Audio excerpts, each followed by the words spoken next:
Good morning. Welcome to Hobby Evolution, episode 321. We're back. It's Thursday.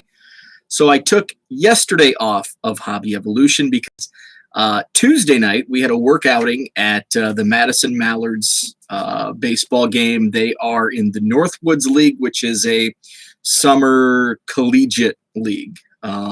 Pete Alonso was here in 2014. Nick Horner played here in 2018. So some future stars do come through, but they're still in college as they're playing here. So a lot of I went through like some of the draft rankings just to see if there were any players from our squad this year that are on the top 200 list, but there are not. But you never know. That's kind of the fun thing about baseball at the semi-professional level and the lower professional leagues. What's up, Dan? Good morning. Good evening to you. So that was Tuesday night. Didn't get home till like almost 11. So we had a lot of rain throughout the day, and there was a 30-minute rain delay to start the game, to get the field prepped and ready for the game. And then it went 9 innings. And it was almost 11 o'clock by the time that I got home. So I was tired. I slept in. I had a couple adult beverages and was up late past my normal bedtime. So I had a feeling that I would not be ready to go for a live show yesterday morning. So here we are on Thursday. What's up, Brian? Good morning, Mark. What's up, Zach? So the rest of the week, there's actually been, for a couple days, I didn't have much to talk about. And then all of a sudden maybe it was just like getting away. Like sometimes that like kind of rejuvenates my hobby brain. Maybe getting away for a night, kind of rejuvenated my hobby brain. So I'm rejuvenated. In last night, I was doing some shipping. And all of a sudden, I write on my whiteboard. I've got like 3 topics on my whiteboard, and I have others that I could talk about. In fact, one I'm going to get to that I did tweet about last night, so that I didn't write down. So I'll probably go live again tomorrow morning, which is Friday, and then I will be live over the weekend. So I'm not going to another baseball game. My buddy Anderson from Twitter, he's in kind of the area. He's in Chicago. So he's got some Cubs. We were going to meet up in Beloit for the Midwest League game. Beloit is a Marlins affiliate, but he can't make it over tomorrow night. So, in fact, my wife's and uncle are in town from South Florida. So I will be doing dinner with them, which it's great. Haven't seen them in a couple of years, but we're going to like one of my least favorite restaurants tomorrow night. It's a Chinese restaurant, and I just doesn't. I like greasy Chinese, and this is like a healthier Chinese, and it's not one of my favorites. But so I will go live. So I'll probably be live the next few days because I've got a lot going on. So I can't even remember what I titled this. Sales, eBay auctions, and what I'm not buying. So I'll hit on those 3. But first, before I forget, Mark is not a Chinese food guy. I was not a Chinese food guy until college, and then we would hit the Chinese buffet like every Friday, and that's when I fell in love with crab rangoon. Oh, so yeah, I'm a big Chinese food guy. So yesterday, I received an envelope a PWE in my mailbox, and I found it a bit strange because I haven't bought anything on eBay in several weeks. Everything that I've bought on eBay, I've received, and so that's pretty much the only place that I will get cards from sent to my house. Everything else goes to my post office mailbox. So I found it a bit weird that I had a PWE in my home mailbox because in some of my packages that I send out via eBay do have my house address as a return. So I thought, well, maybe somebody just saw the project and they decided to send me a couple cards via PWE. So I opened it up, and there's no note. Didn't recognize the name until later. And I'm like racking my brain, like, where did this come from? And I kind of, it was almost like one of those like foggy dream scenarios, like where you think you remember, like, did I dream that, or did that happen in real life? Like, it rings a bell. It rings a bell. This card that arrived, like, I remember talking about this card, but was it via email? Was it on Twitter? Was it eBay? I recognized it, but and then I found out several hours later. So that was at lunch when I was home from work. At lunch, got the mail. And so it was a Paul Blackburn Cubs printing plate, Cubs Bowman printing plate. And it was familiar, but I just didn't remember from where. So last night, and I kept the envelope on the side just in case I couldn't find the paper trail to what this was. At least I had the name and return address from where it came, so I could do a little investigating on what this was. Is it a trade? What's going on? So last night, I just happened to glance down, and I saw the stamp, and it said Happy Holidays.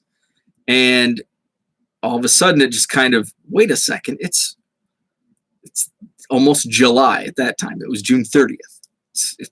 It's July. Why does it have a Happy Holiday stamp? Now, I get it because I use these stamps, and of course, you can use, as long as they haven't been used, you can still use old stamps. So I thought, well, maybe it was just like a leftover stamp. And then at about the same time it dawned on me, Happy Holidays, I look to the left and I see the postmark date. So I received this Paul Blackburn printing plate on June 30th.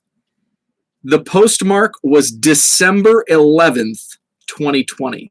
So it was in transit for 6.5 months in USPS. I tweeted it out. The sender responded, hey, I sent that out several months ago. So it was actually George from Twitter. He lives in Massachusetts. And I actually bought this on Twitter. And I sometimes transactions like these I just completely forget about. And lo and behold, that was paid like $10, and it was a Paul Blackburn printing plate.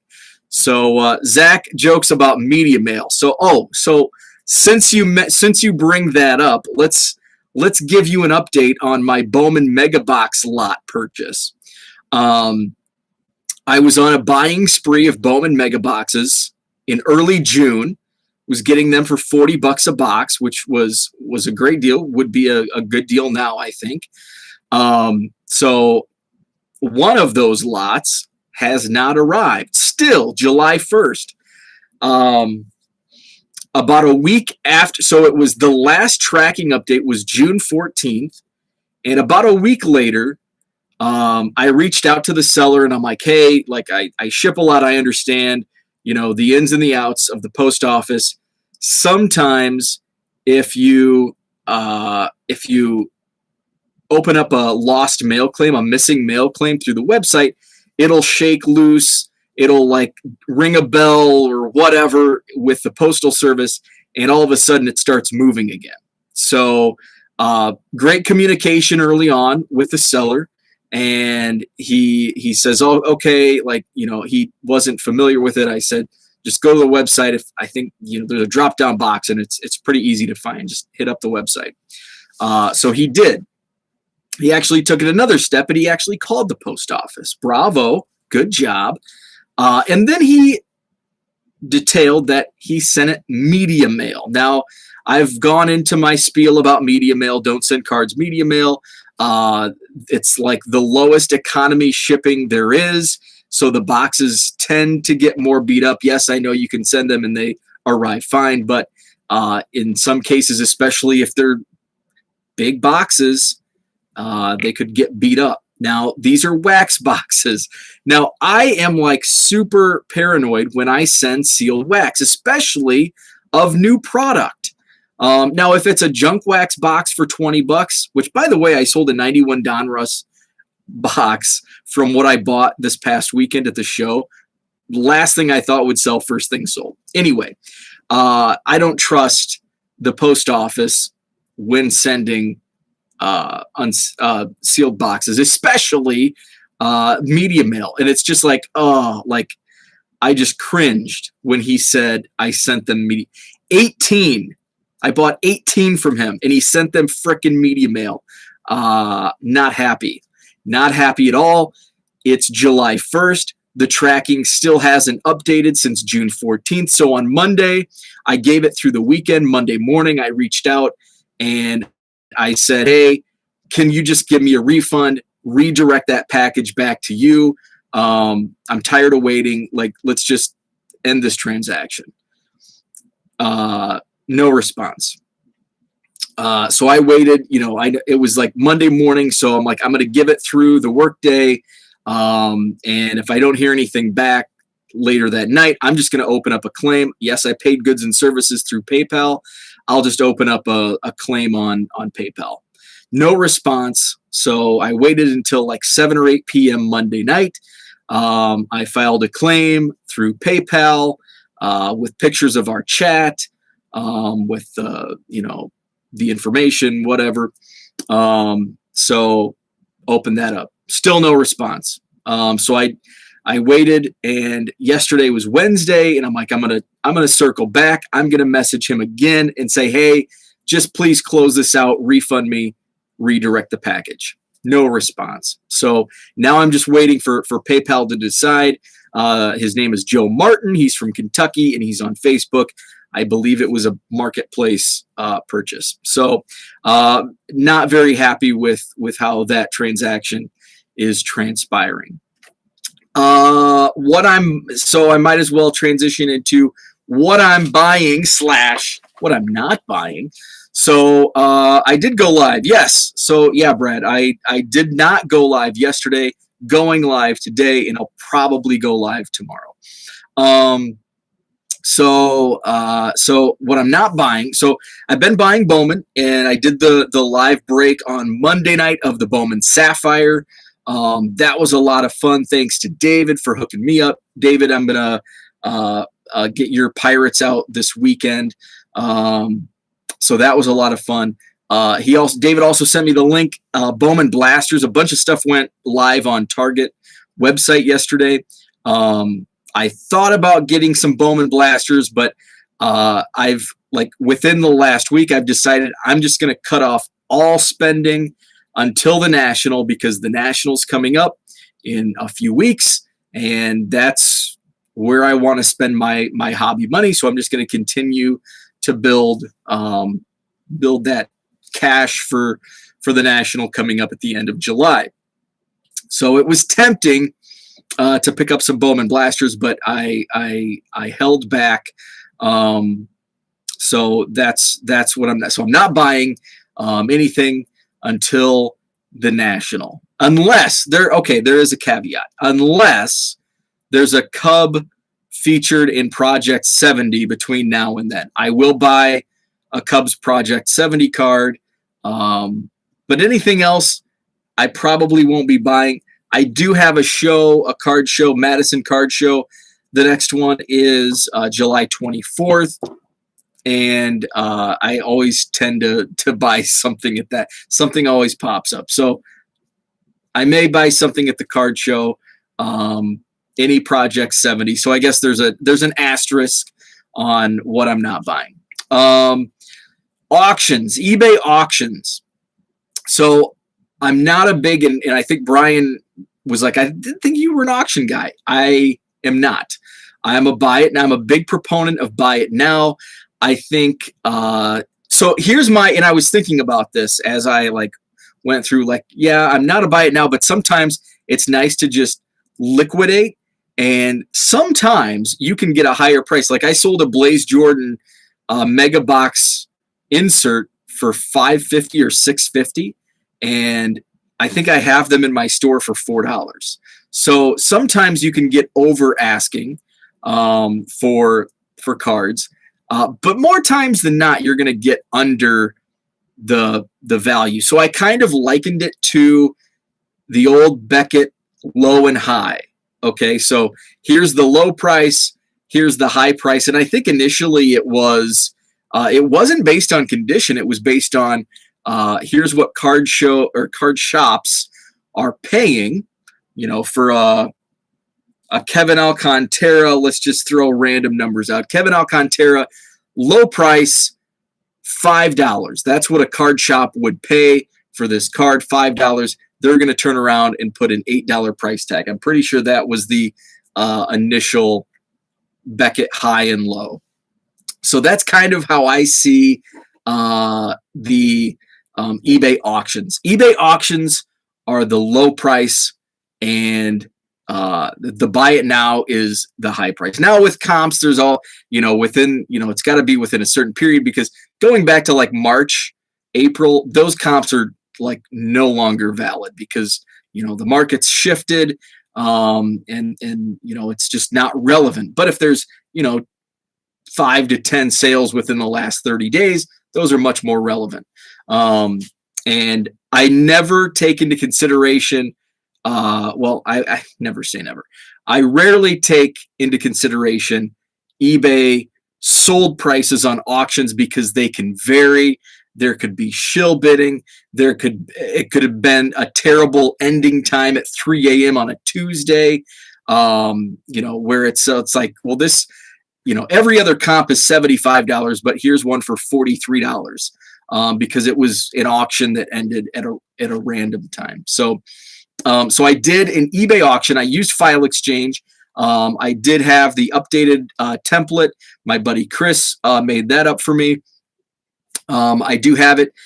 So if I know I sent it to Brad, if anybody else wants the File Exchange template, shoot me an email or DM on Twitter, and I can get you the updated template with the specifics that are needed. So I did 110 eBay auctions, and they all ended at the same time. I've never done that. Usually I just do auctions and I'll just list them on my phone. So it's like they're always like 3 minutes apart, 2 to 3 minutes apart, it seems.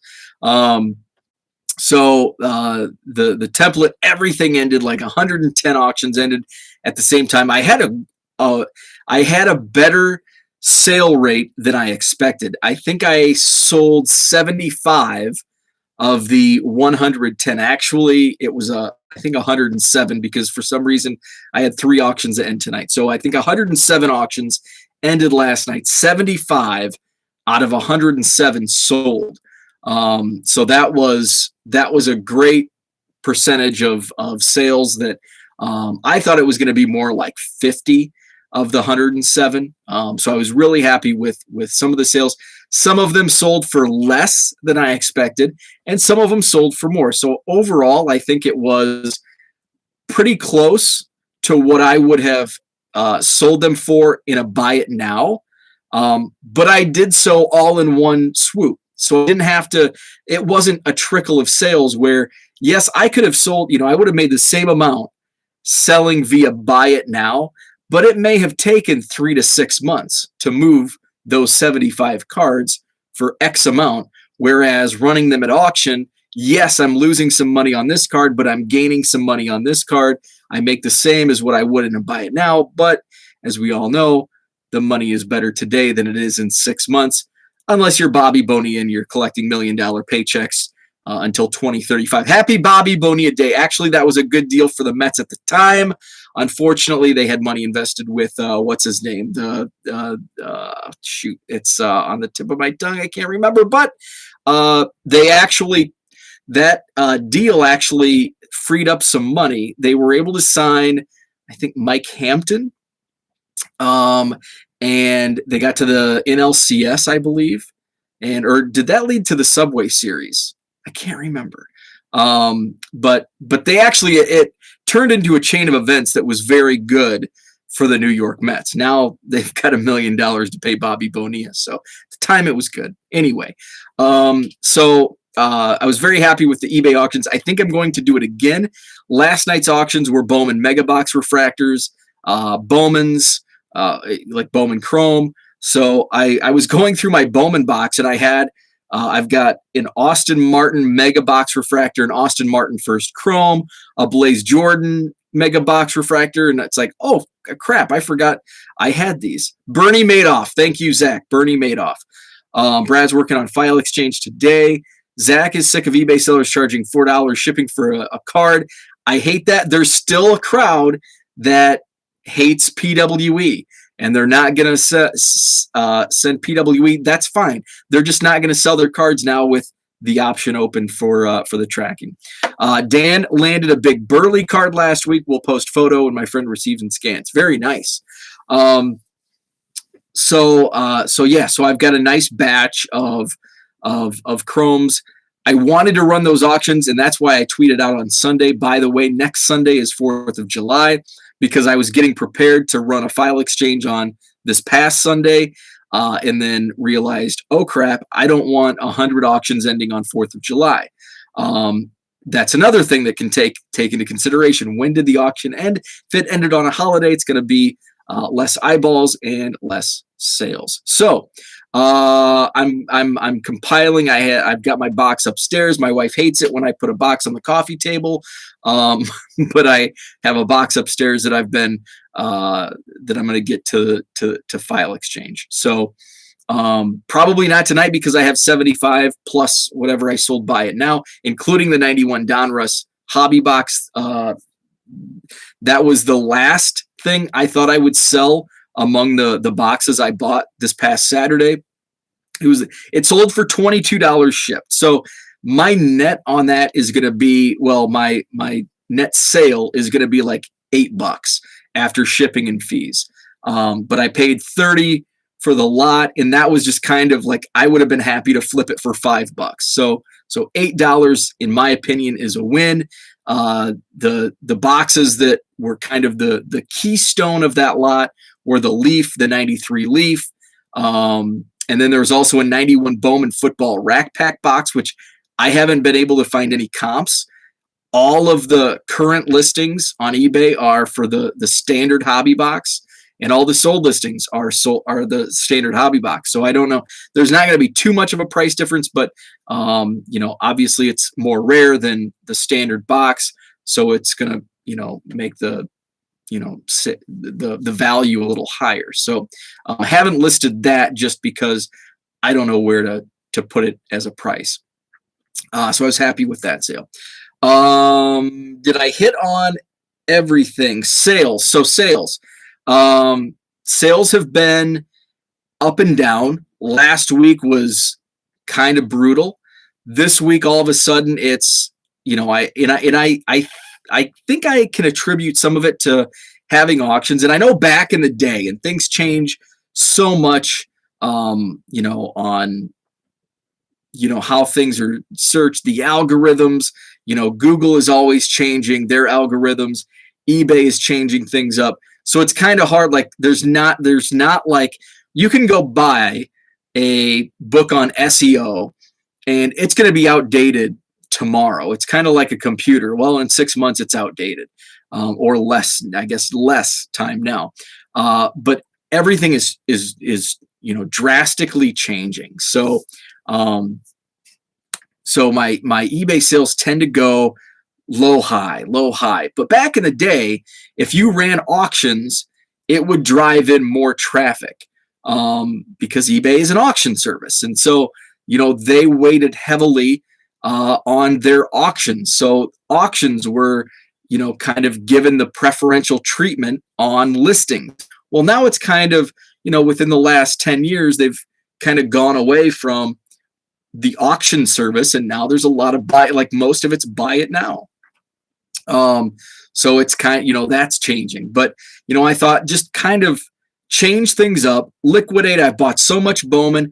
I don't really feel like stashing a lot of Bowman. Like, it is fun to go back in 2 or 3 years.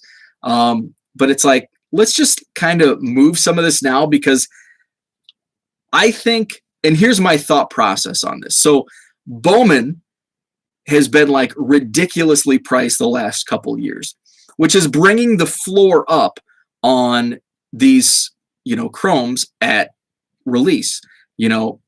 Back a few years ago, the top first chrome guy, and let's go back to like 2017. I think Kevin Maitan, I know some of the other guys have since blown up, but at the time of release, Kevin Maitan was, the guy. And at the time, his first chromes, it was a base card, few bucks.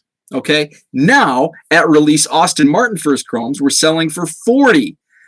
So the floor has risen because the box prices have gone up so high. So that's raising the floor. So my thought process here is in 2017, it was worth it to hold some of these cards because like a couple bucks here, a couple bucks there, just stash them away in a box.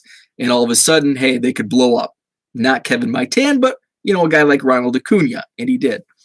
So my thought process here is, so the floor has risen with these prices. Where are those prices going to be in 2 or 3 years?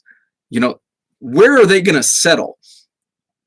Because there's likely not going to be that much, as much, there's not going to be as many people looking for these cards as there are now, where we're seeing, record numbers in the hobby. So is this kind of the peak? Like Austin Martin first chromes, now they're settling at like 20.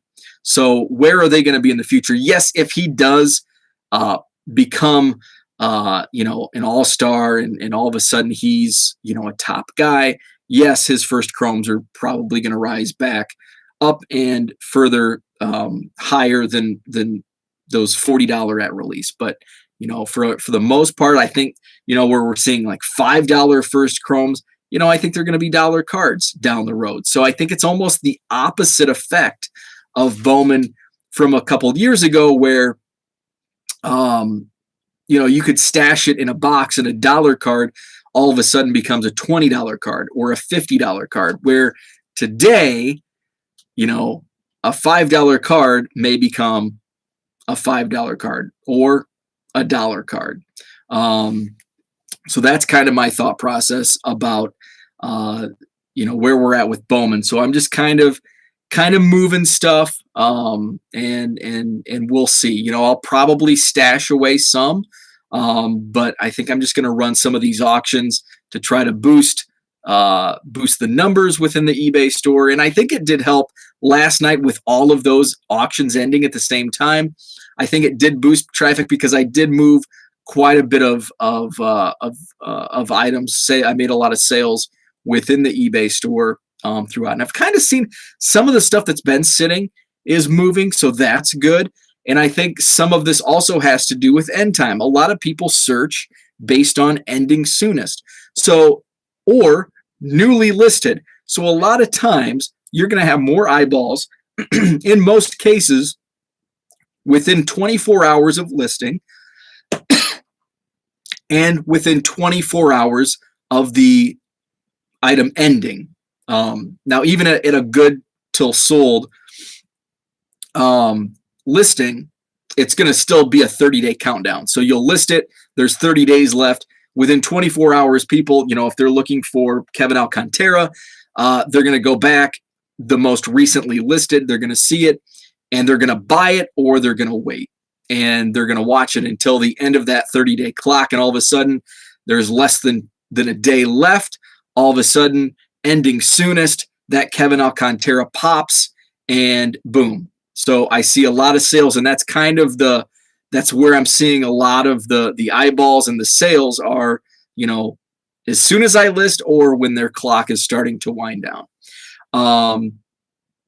There was a slight print run increase. It wasn't drastic, but Topps in most of the products, they increase those print runs every year.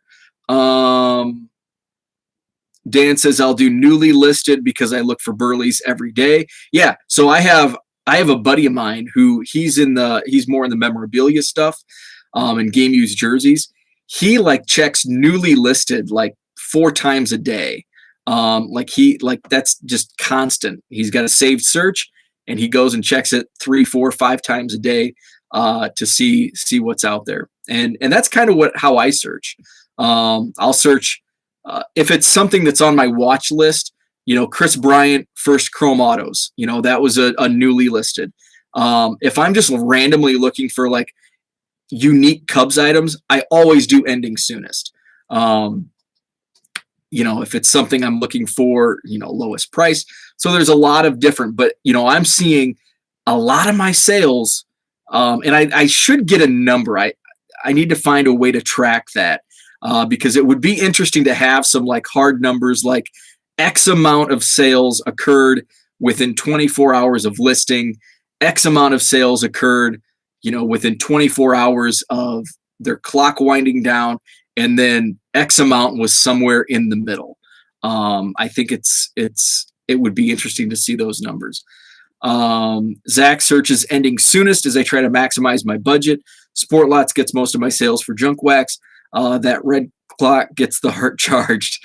Mark has 75 searches, word certain searches numerous ways. Wow, that's impressive. I've never been I'm a very like random, like if I see somebody post a card on Twitter, like Dan posted your project with first cards of White Sox guys. And I looked at I think it was Steve Swisher, and there's a set that I realized I didn't know existed. And so it's a Wichita Arrows set from 1974. So I have the 73 set, or maybe 73. I have the 72 set. One of those years. So every once in a while, I'll search for that set. And there's some singles from that set, but I just want to find the complete set. But they're so hard to find old minor league sets like that. Dan, 130 saved searches, 128 for Burley, 2 Menko. Wow. 75 and 130. That's impressive. I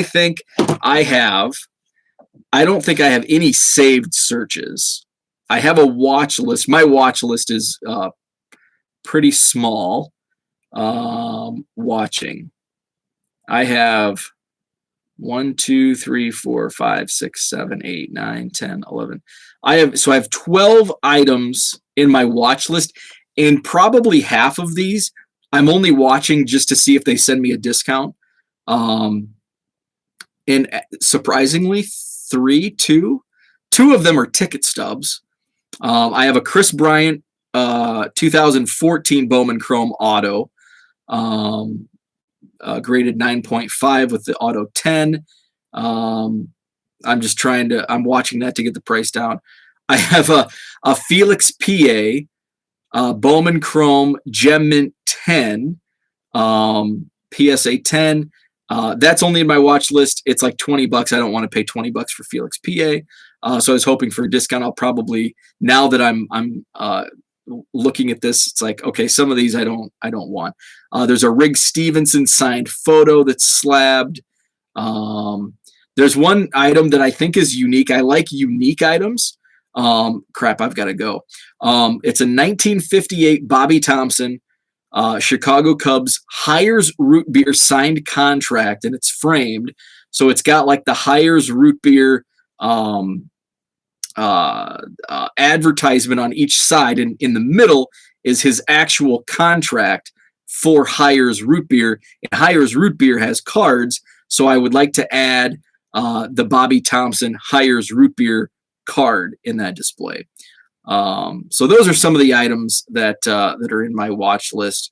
I'll probably take a couple out just because I really don't have much interest in those. Dan saw PA play here in 2014. Brad, you have a wonderful day as well. Everybody else have a great day. I will likely be on tomorrow morning. More than likely, I'll go live tomorrow. And then I will be live both Saturday and Sunday. So have a great day, and we'll talk tomorrow.